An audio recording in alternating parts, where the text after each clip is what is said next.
Hi guys, आपका मेरे YouTube channel अट्रोपिन medical classes पे स्वागत है। फर्स्ट पार्ट में बर्न के हमने डिस्कस किया था, क्लासिफाई किया था बर्न को on the basis of depth, और आज हम बात करेंगे क्लासिफिकेशन ऑफ बर्न के on the according to the surface area.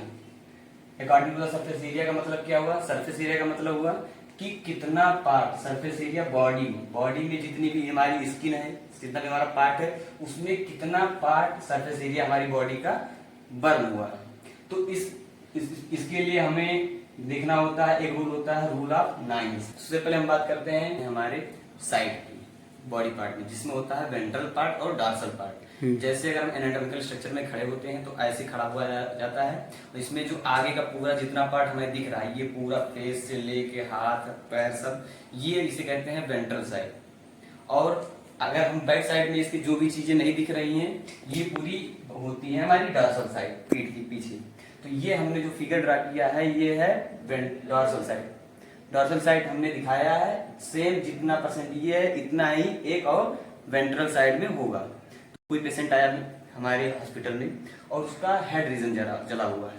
अगर हेड रीजन जला हुआ है तो हम उसको मानेंगे पूरा हेड आगे और पीछे, तो उसको हम मानेंगे 9%। कितना मानेंगे? 9%। अगर कोई पेशेंट आया मान लिया हमारे हॉस्पिटल में और उसका पूरा पीछे का बैक साइड इतना जला हुआ है, ये एरिया कितना है हमारा? पीछे का है शोल्डर रीजन। तो अगर ये जला हुआ है तो इसको भी हम 9% बोलेंगे, तो पूरा जला हुआ है। फिर ऐसा हुआ कोई दूसरा पेशेंट आया, उसका क्या हुआ? उसका पीछे का बैक पीठ पूरी जली हुई है, तो इस कंडीशन में उसको भी हम 9% बोलेंगे, 9% जला हुआ। इसके बाद अगर कोई पेशेंट नया है, उसका हाथ जला हुआ पूरा हाथ, अगर केवल हाथ में सिर्फ आगे का जला है, पीछे का नहीं जला है, तो उसको हम 4.5% जला हुआ मानेंगे। और अगर आगे पीछे पूरा हाथ जला हुआ एक हाथ, तो उसको हम बोलेंगे 9%। सेम इस हैंड में भी यही होगा कि अगर सामने की तरफ सिर्फ जला हुआ है, पीछे की तरफ केवल जला हुआ है, तो उसको हम 4.5 मानेंगे, और अगर पूरा जला हुआ है तो उसको मानेंगे 9%। इसके बाद में अगर लेग की हम बात करें, कोई पेशेंट है उसका सिर्फ पैर का आगे सिर्फ पीछे का पोर्शन पूरा जला हुआ है, आगे नहीं जला हुआ है, तो इस कंडीशन में इसको हम मानेंगे 9%। सेम इस पैर में भी यही होगा 9%।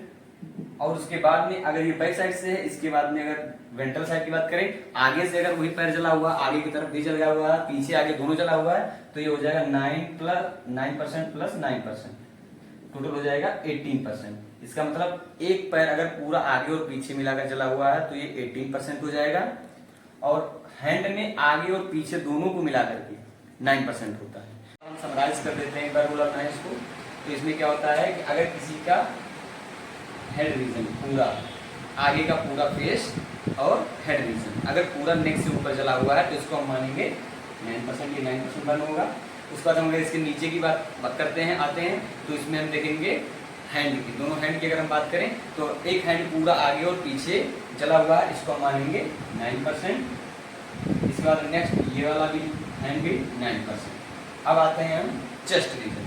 चेस्ट रीजन में हम बात करते हैं तो ये पूरा अगर यहाँ से यहाँ तक पूरा एब्डोमेन, ये एब्डोमेन है, ये चेस्ट है, तो एब्डोमेन और चेस्ट मिला के 9% चेस्ट है, 9% एब्डोमेन। ये हो जाएगा यहाँ से, ये हो गया चेस्ट, ये हो गया 9%, और एब्डोमेन ये भी 9%। और इसके बाद हम बात करते हैं, ये हो गया हमारा वेंट्रल साइड का चेस्ट और एब्डोमेन। इसके जस्ट बाद हमारी डॉर्सल साइड, पीछे की साइड है, पीठ की साइड। तो यहाँ पर हम बात करेंगे, अगर पीठ है यहाँ तक है, तो ये 9% पीछे का, जस्ट इसके पीछे और इसके पीछे जस्ट ये 9%। तो ये भी हो जाएगा पीछे का 9%, और यहाँ पर भी पीछे का 9%, ये हो जाएगा। उसके बाद हम बात करते हैं बचा हमारा पैर। अब पैर की बात करेंगे हम लेग की, तो लेग में आगे का एक लेग, आगे का वेंट्रल साइड से पूरा आगे का, पीछे का नहीं, आगे का 9% और पीछे का 9%, डॉर्सल और वेंट्रल 9% और सेम इस लेग में भी 9% है, पीछे से भी 9%। तो ओवरऑल कितना हो जाएगा? 1 2 3 4 5 6 7 8 9 10 11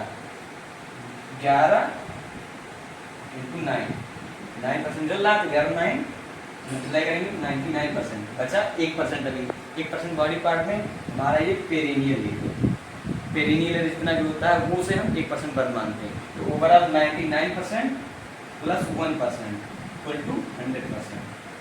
पूरे सरफेस एरिया में 100% सरफेस एरिया में 1% हमारा पेरिनियल होता है, बाकी जितना भी ये हमारा